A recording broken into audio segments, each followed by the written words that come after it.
Welcome to Stories of Hope. I'm Christine Hotchkiss. Each week, I bring you stories that will inspire, educate, and give you hope. Such a small word, but means so much. I want to thank my studio sponsor, the Motivated Mind Group, located here in downtown Chandler, your global creative agency. Today, my guest is Danielle Gregorich. Well, this has got a little bit of a twist. A cancer diagnosis put her on a journey of a lot of different things, and that included suicide attempt, kidney cancer survivor, a stroke survivor, and much more. But we're going to go ahead and let her tell us what that's all about. Please help me welcome my guest today, Danielle Gregorich. Welcome. Thank you so much for reaching out, and this is just such an honor. I'm truly inspired that you have this podcast, and it's so needed, especially during these times. So thank you. It's a platform that I want to give hope, and I like to do that through stories like yours that will help someone on a journey that thinks that they're the only one or that there's no hope. And as we talked about here, sometimes we feel alone. Yeah. So then you got that word suicide that a lot of people don't like to talk about. Right. And then we've got addiction, which is another thing that people don't like to talk about. Especially in the mommy wine culture. Yeah. It's so totally acceptable to just So walk you around. were diagnosed with kidney cancer. Yes. So I was diagnosed with kidney cancer 6 weeks after my daughter was born. And my husband had just gotten home from Afghanistan. And, cancer was the last thing. I was 30 years old, so that was not... So young. Yeah, and so, it has never run in my family, and so I had this weird pain in my side when I was pregnant, but when you complain with weird pains when you're pregnant, they're like, okay. That's about the practice. Yeah, exactly. And so, but it still continued, and so I went to the OB with my 6-week appointment, and they're like, you need to go get a CAT scan, and lo and behold, I had kidney cancer. So here I am. I had the little pump that they use, for your breast. Mm-hmm. I'm 30 years old, and I'm pumping milk for my baby, and it was just so surreal. I was so angry because I had really bad postpartum with my son, and I was like, really? You're not going to give me a break? I thought this was going to be, yeah. And so it really kind of spearheaded my journey into pill addiction. And I quickly realized that if I took Percocet, I could drink more and I didn't get sloppy. Okay. And I'm a control freak, so that was like perfect. And so my oncologist... Addiction and control, yeah, that doesn't go. No, it does not. But so my oncologist basically became my drug dealer. And so... Medically okay. Yes. Okay. Okay. And, I played the part, and I didn't make sure that I looked like an addict. And wait a minute. So my last guest said that there was breaking a stigma of looking the part. Mm-hmm. What is look the part? I think it's getting better now, especially when more people like myself are recovering out loud, because this shame and the stigma, it just shouldn't be there. Because we all suffer from something. Absolutely. All of us do. Absolutely. And so I feel like the more that we can unstrip the layers and just stand in our truth, we give everybody the opportunity to do the same. To do the same. I love and that. It's just, I just wish more people. I have, people who I sponsor, and they're just like, no, I can't do what you do. Like, okay. No, but you know what? Right here on this platform, there is one person that does believe in what you're saying and says, that is me. Yeah. So you got medically addicted to pain pills, but Yes. That's not where it stopped. No, that's not where it stopped whatsoever. It, taking the opioids turned me into a person that I didn't recognize. I'd been an alcoholic my entire life. I started drinking at 7th grade, and I rode that train all the way until I was 34. Wow. And, but I had never done the things that I had done when I was taking opioids. It was just, I couldn't even look at myself in the mirror. Being a drunk was okay. I'm like, my mom's a drunk. A lot of people are drunks. Socially accepted. Yeah. Party, whatever, it's what you do. But then when I started to doing really, really risky behavior, and I'm the stay-at-home mom. Nobody is going to expect. And a military wife. And a military wife. So now you have a different status as well. And we have this beautiful house in Power Ranch, and I couldn't be that person, and I want so desperately not to be that person. But it was out of my control. It was completely out of my control. I would never wish that type of hopelessness and despair on anybody. Nobody wakes up and decides, I'm going to become a piece of shit mom. Nobody does that. No. But actions and things that come about in our life make us feel that way. Yeah. And that goes for fathers too. I know that there's some fathers that don't think that they're great in the platform of being a dad, but it also has to do with stuff that has been carried on, and this is how I feel, carried on from other generations that we're bringing into our own life. And then you've got our own lives that happen. Yeah. And then you've got that baggage, and then you've got the new baggage, and then whatever else if you don't take care of it now. So we medically, or we find a vice that protects us. So was there other stuff that got involved with just pills? I mean, were you doing the pills and the alcohol at the same time? Oh yeah. I mean, why wouldn't you? Double disaster. I'm like, if you're gonna just do it all, take pills, you have to drink. I mean, come on. You're looking at me like I'm crazy, which is a normal response. But in my world, like, hello, that's what you do. I think what really turned the page is I had an affair on my husband, and my husband found out, and I don't know why he's still with me, but he is. And, his solution was, I'm going to buy you a new house, a big house, and we're going to move away from Tempe, and we're going to start fresh. And new beginning. Yeah. And I was so hopeless, and I didn't feel deserving of any of the life that he created for me, or he wanted so desperately to protect you, to protect me, and to make me happy. And there was nothing that anybody could do, say. There was nothing whatsoever. It had to do with you. And there was this pit in my stomach, and it was so hollow. And there was not enough drugs, there was not enough alcohol, there was not enough shopping, there wasn't enough men, there wasn't enough anything to fill it. Understood. And it was just...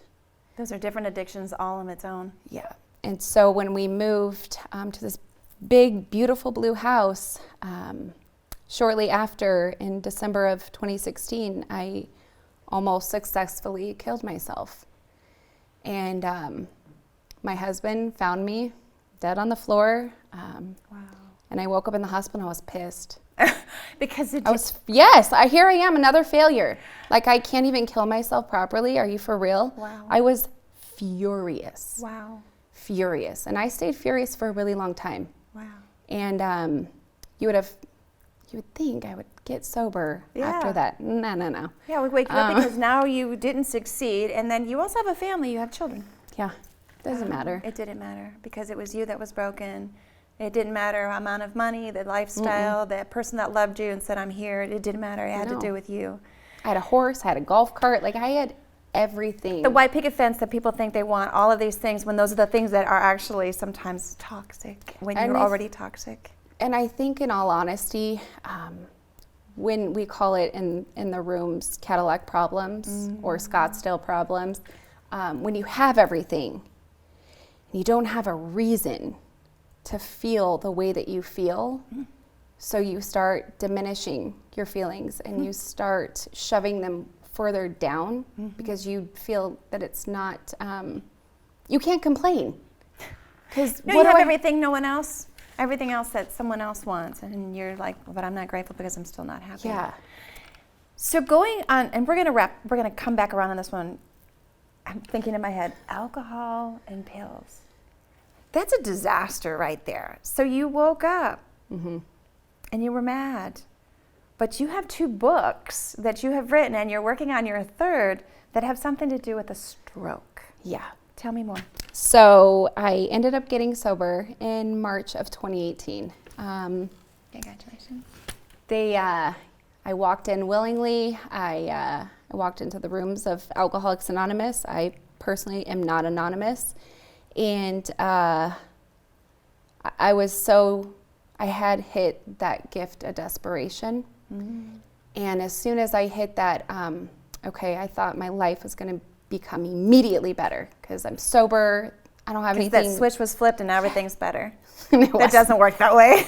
No, actually my life got vastly worse before it got better. And so shortly after getting sober, I suffered a massive stroke in June of 2018. So here you go in, decided the switch has been flipped, you're going to make a change, and then you got hit with this. Yep. Okay, tell me more. I say in all honesty and I'll say it probably till I die, this stroke was the best thing that had ever in my entire life happened to me. And I say that because I'm one of those people who are extremely hard-headed. And I had never experienced the true feeling of being powerless.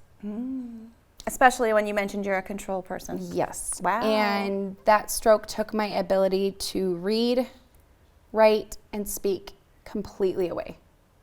So There's no power. no power. Except what's in your mind that Yeah. now you're trapped, your body is trapped in your own thoughts and everything. Wow. It was a special type of hell that I wouldn't wish upon anybody. Being trapped in your body, knowing what you want to say, but you can't say it. It was just, I just get chills all over because I don't ever want to experience that again. And it changed me. It taught me how to ask for help. Something that we're all hard to, it's either we don't ask for help or we push people away. Yeah. Oh yeah, and I do both. I'm good. I think most of us are good for that. Right. But until you get to a point where you go, I need help, and if I don't ask, I'm not going to get it because no one's going to read my mind. No, absolutely not. And I don't think I would have ever gotten to the point where I would be willing to ask for help, like truly ask for help. I couldn't drive after my stroke. All the things that we take for granted as independent about ourselves and controlling, that we're now saying, I can't do this. So what was the turning point? I fought like hell. I fought like hell like I'd never fought in my entire life. And, I think one of the beautiful blessings in all of it is that I was able to show my kids how you can fall on the floor sobbing, crying. They saw me sob and cry more times than I can even count. And but I would pick myself up and I would just continue on and continue on. But I did not try to shield those emotions from myself, from my husband, and from my kids. We're humans. We have big emotions. We're supposed to break. And it's okay. And if you don't break, the light can't shine in. It just I can't. love that. But it's true. Like a mosaic. It's when you're in that darkness and you cannot see any light, it's just a feeling of, unless you've been there, you will not get it. And I hope to God that you guys haven't been there. But if you have, you understand it. And when you finally crawl your way out of that, you're like, okay, you can share that hope with another person. And for me, because when I hear people who are newly sober, like, you don't know how hard it is. I'm like, really? Really? Do you want, sit down. Let me tell you my first year of sobriety. And I don't say that, bragging, but you can walk through anything, man. You just can. And I relied on a lot of people, and I relied on God mainly because I couldn't speak for the first month and a half after the stroke. You said God. What was your faith prior to that? So I've always had a relationship, but I never grew up with it whatsoever. It was never spoken in my house, but I've always known that I've been taken care of. It's a very private and personal relationship, so I don't even try to like explain it to anybody. And you don't have to. But I'm just so selfish that I don't even want to share. It's just like, this is my God, you can find yours, but this is mine.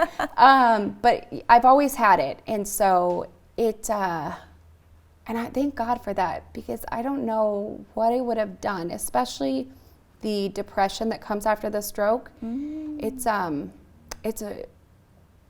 I've always had depression, but it was something that I was not prepared for. And it was just, he got me through some really tough times.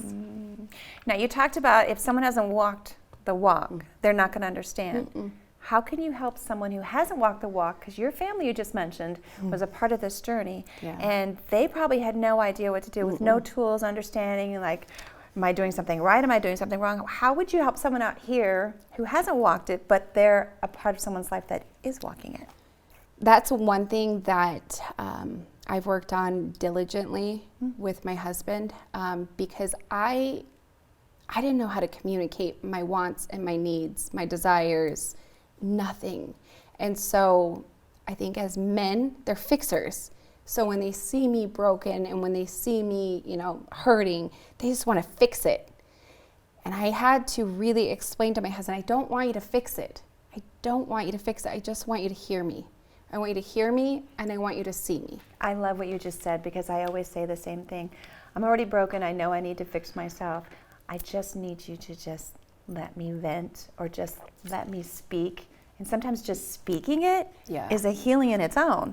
Just be the ears that I need, or the shoulder, just for a moment. I want to feel safe in this moment. I know I'm going to have to get past it. Right. I like that. I think another really big, crucial part, if you're dealing with an alcoholic or an addict or any of the other addictions that involved in that, I think the family members, they want to help so badly, and their heart's in the right place, but they don't have the ability to help, right? Which is so frustrating, I think, because they do everything, but as soon as I talk to another alcoholic, all my problems are gone, which is so frustrating, because it's a Me Too factor. Absolutely. Because you have that language. Exactly. And they know that hopelessness. They know that desperation. They know that misery. They know it on a soul level. And so it's so frustrating, because I'd spent thousands of dollars. Thousands and thousands of dollars in therapy and doing all the things, because I did not want to walk into the rooms of AA. That was not going to be my plan. No, not me. And as soon as I started talking to somebody who heard me, who saw me, who felt me, they got you. How simple is that? I was so pissed off, because it should not be that easy. It should not be that easy. And as soon as I go to a meeting, I walk out, I'm a completely different person. It still pisses me off, because it shouldn't be that easy. 1 hour. And I walk out and I'm like, life is good.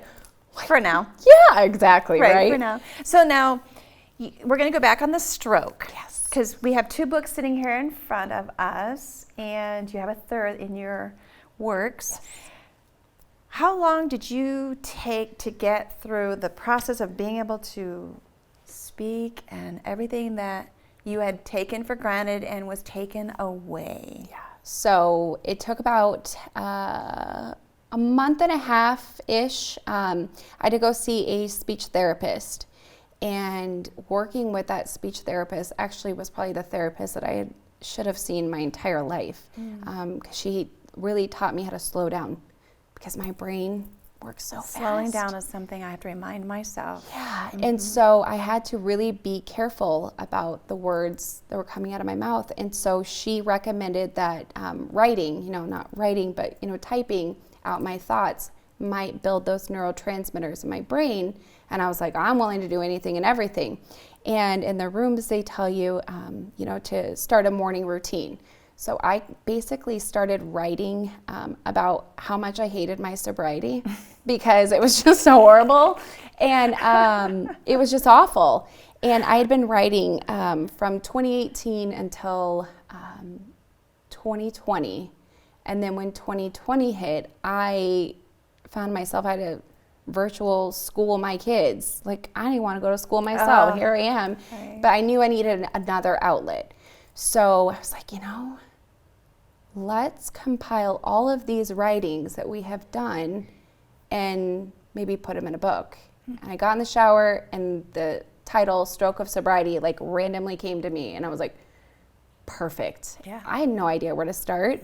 And so I knew I had to do it, not because, for me, not because I needed a title or anything. It was because I knew there was going to be people coming out of 2020 who found themselves, they had crossed the line and they became an alcoholic. And once you cross that line, there's no coming back. I bet there was a lot of addictions that were in that time frame. A lot. And I think a lot of stay-at-home moms really were hit hard.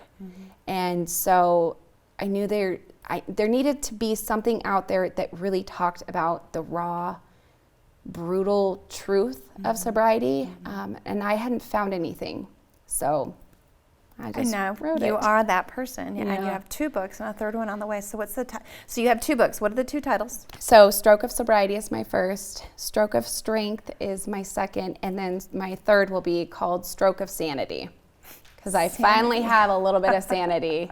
Knock on wood. Hopefully this is We're wood. all reaching that point of we need some sanity, especially what we've been working our way out of for the past couple of years. I know. So life is better. So good. It's just... And so being mad when you were mad coming out of trying to take your life wasn't so bad. No. And it just actually last week marked 6 years. And congratulations. I would be so... Imagine if I would have missed out on this. And your kids. I know. And your poor husband. And some people think that suicide is the way out, because I've talked to many people. I've had several guests where it doesn't matter our walk of life. Myself, having lost my daughter, I had those thoughts too, because you just don't feel like that pain is worth going through anymore. But then now look where I'm at too. I don't only get to share my story and be the platform for people like yourself. I'm like, okay. And then I got to see all the other stuff that has happened in my life too, past that point. So it hits everybody. Yeah. Change is good, even though it's a difficult task, and the word resistance comes with that. Yeah. And I think the biggest thing in my sobriety has been surrender. I have to surrender over and over and over, because if I think things need to go this way, I know I'm in the wrong. So I just need to let things happen organically and progress rather than perfection, because I fumble that all the time. But it's just as soon as I just like... the other word that I'm thinking of too is not just surrender, accountability. Right. That's a really, really tough one for me too. So I have a final question, but before I ask that, is there anything that I did not ask, since this is not my journey? I do know people through my lifetime that I have met that are recovering, whatever the sobriety is, that I have learned different things, that I also know how to talk to people. At least I learn how to try and talk to people, because I can't say I understand. That's probably one phrase when people say I understand, I'm like, but do you? Right. So I don't say that unless I do understand, or I'll say I do know what you're going through. Is there anything that I did not share that you want to share to make sure that other people are aware of, whether it's someone that is on your path as a recovering, or someone that's going through it with someone who's in the process of it, and they're in denial? Because I know AA is a whole thing too. I went in to try and better understand some people in my life and support some people in my life, and I was like, wow, that's a lot. And you can take it to your own life too. It doesn't have to have anything to do with just the world would be a much better place if everybody worked a 12-step program. It's just, So first of all, I think the biggest thing, if you're in the boat and you're struggling and you just don't see any hope, stop comparing your journey with another person. You can be at the bottom of the barrel. You've lost everything. You've lost your kids. You've lost your house. Or you can have everything like I did. Our journeys are the exact same. And for me, that was really important because I did the comparison game that I think kept me drunk for a lot longer than need be. And so just walk this journey, and when it gets really, really difficult, my husband tells me, embrace the suck. Embrace the suck. And so anytime I'm just like, I want to crawl out of my skin, I hear his little freaking voice.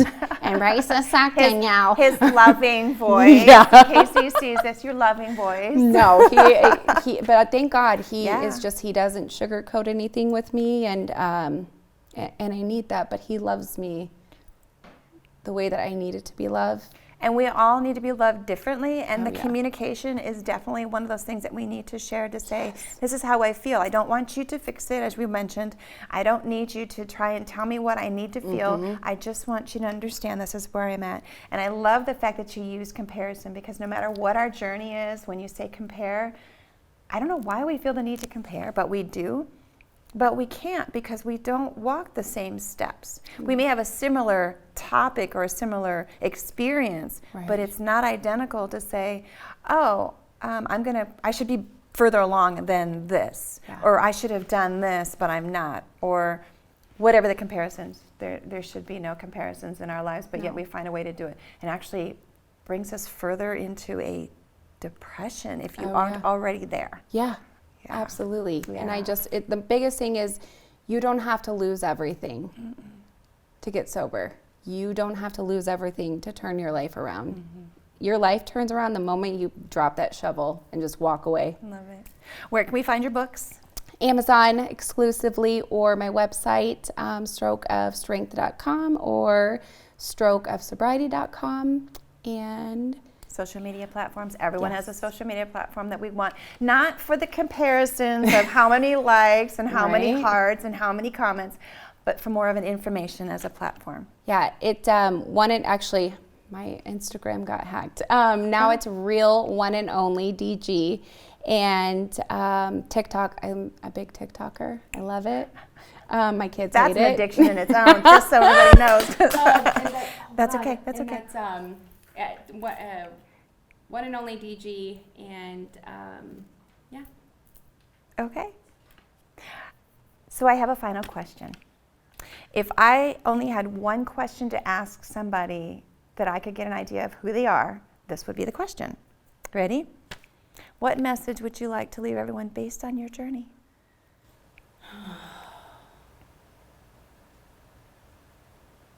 Don't quit before the miracle. Oh, wow. That one's powerful. Miracle. Because you never know when it's going to come. And it can come the day that you want to be done. It's kind of like that image I see in my head where there's this wall of dirt, and someone on the other side is like picking and picking and picking away to get to what they're looking for, and they quit just at that moments of, if you just picked one more time. And it's so true with everything. Yeah. Thank you for being my guest today and sharing your story and your books. Thank you so much for having me. Absolutely. I so appreciate it. I'm so glad that you were here. Whew. I love what I do because I am a changed person after every single interview. I want to thank my studio sponsor, the Motivated Mind Group, a global creative agency located here in downtown Chandler. If you have a story you want to share, know someone who has a story that will give hope, or you're a nonprofit making a difference in your community, please email me to the address of stories@christinehotchkiss.com. Until next time, everyone, I wish you well, and you take care.